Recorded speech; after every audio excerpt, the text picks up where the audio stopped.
Welcome in, everyone. Today, we're going to completely demystify the journey of becoming a public health officer. We're taking what might look like a pretty dry list of prerequisites and turning it into a highly actionable step-by-step career roadmap for you. So if you've ever wondered how to step onto the actual front lines of community wellness, you are definitely in the right place. Let's just jump right in. Okay, so at its core, a public health officer is basically a protector of public health. And this is a super dynamic career. Depending on your exact role, you might be right there on the ground working directly with patients, or you could be behind the scenes, focusing heavily on critical research and broad policy development. We're talking about investigating disease outbreaks, monitoring long-term health trends, and actively educating the public on how to stay healthy. It's really all about keeping our communities safe and thriving. To get us there, here is our agenda for today. First, is this your calling? Second, your educational pathway. Third, funding your education. Fourth, the work and the reward. And finally, real-world public health heroes. Starting right off with Section 1. Is this your calling? Looking at the role and personality traits of a public health officer. It really all boils down to a pretty fundamental question. Do you like helping others? And do you genuinely care about social issues? Because look, being a public health officer, it's not your standard 9 to 5 where you just clock in and zone out. It absolutely requires a deep-seated desire to assist people and a real willingness to tackle complex societal challenges head-on. And beyond just wanting to help, you've got to be a highly practical person. You're going to be dealing with real-world logistics, limited resources, and sometimes really urgent situations. Plus, you need to be able to comfortably talk with literally all kinds of people. You aren't just talking to other doctors, you're chatting with community members, government officials, and patients from every conceivable background. In this field, your communication skills are honestly just as critical as your medical knowledge. Moving into Section 2, your educational pathway, and exactly how to get that required training. The pathway here is highly structured, but surprisingly flexible. Everybody starts by completing their 10+2 in the science stream, specifically focusing on physics, chemistry, and biology. But after that, you've got options. You could knock out a bachelor's degree in public health administration, also known as a BPHA, or you can take a broader bachelor's degree and follow it up with a master's in the field, an MPHA.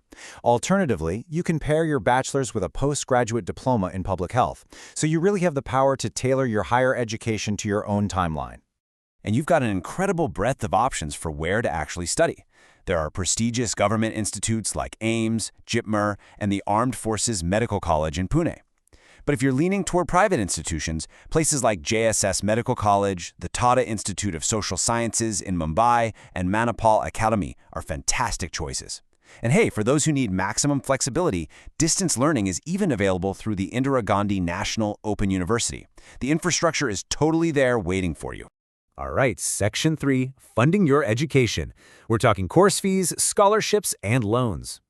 As you can see, the range in course fees is pretty massive. Depending entirely on the institute you choose, whether that's a heavily subsidized government program or a premier private university, the full course can cost anywhere from just 8,000 rupees to well over 6 lakhs. That is a massive spectrum, which means this career can be accessible to a wide variety of financial backgrounds if you plan it right. But if that higher number seemed a bit daunting, let me reassure you. There are highly specific financial aid options available. For scholarships, the National Scholarship Portal hosts a ton of central government schemes, and individual institutes often offer their own merit-based scholarships too. For loans, you've got the Vidya Lakshmi Portal, which is specifically set up for students. Plus, many states, like West Bengal, Odisha, and Bihar, offer student credit cards, not to mention your standard education loans from basically all major banks. So the funding is absolutely out there. Next up, Section 4, the work and the reward. Let's look at the work environment, expected income, and your growth path. We've got to be radically transparent here. This is definitely not your standard comfy desk job. You are likely going to oversee a team of officials, and local travel is a huge part of the profile. If you're working in hospitals or government dispensaries, expect to be working 6 to 7 days a week, and usually 8 to 10 hours a day. It's a demanding environment that requires serious physical and mental stamina. Seriously, you're going to need some very comfortable shoes. But to balance out that intense environment, let's talk compensation. The expected starting income for a public health officer can range from 17,000 to well over 80,000 rupees per month. Now, obviously, keep in mind that these figures are indicative and totally subject to change based on your location and the exact role you take on. But it still represents a really solid baseline with substantial room to earn a strong livelihood, all while doing some critical social good. And your upward mobility in this sector is clearly defined. You don't just stay stuck in one place. Your career trajectory might start right on the ground as a health worker, progress up to a health officer, step up to a senior health officer managing larger initiatives, and eventually you could reach the absolute pinnacle as a chief health officer, guiding public health strategy on a massive scale. Finally, Section 5, Real-World Public Health Heroes, highlighting Nanju Dalachar Sumana's global impact. Let me just share this incredibly inspiring story with you.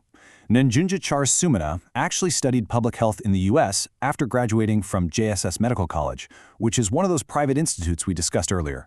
Fast forward to 2015, she and her husband co-founded the NGO Train and Help Babies, or TAY Hub, over in Texas.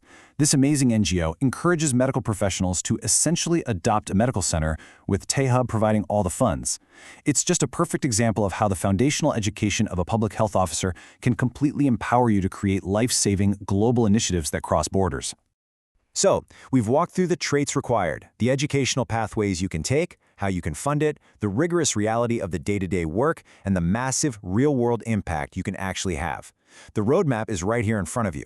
The only question now is, when the next big health challenge hits, will you be watching from the sidelines, or will you be the chief health officer leading the charge to protect us all?